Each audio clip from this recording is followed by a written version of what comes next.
Nous avons en nous une source intarissable de force, à condition que nous la connaissions et nous en servions. Cette force peut nous guérir et nous guider en nous inspirant ce que nous devons faire et comment nous devons la faire. Grâce à elle, il nous sera possible de sortir du pays d'Égypte, la servitude, pour entrer dans la terre promise où coule le lait et le miel.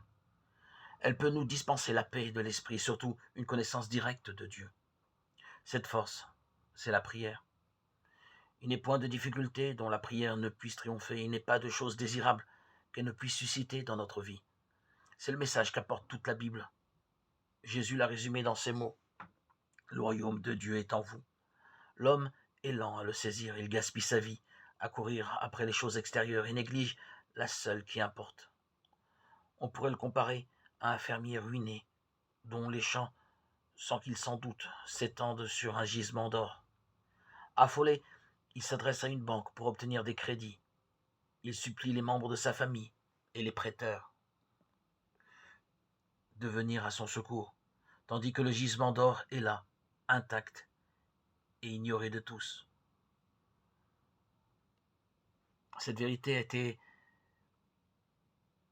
et est toujours l'essentiel de la vie chrétienne, la prière.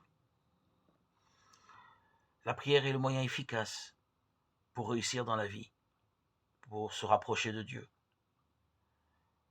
Il peut nous arriver d'avoir des manques, mais si nous utilisons la prière, elle vient nous apporter ce dont nous avons besoin, que ce soit dans la santé, dans le bonheur, dans la vie spirituelle.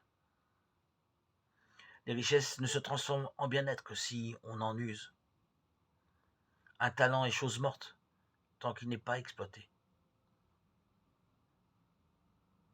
Utilisons la prière pour nous rapprocher de Dieu, pour acquérir ce dont nous avons besoin, spirituellement et aussi matériellement.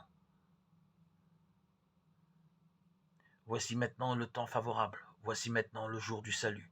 2 Corinthiens 6, 2.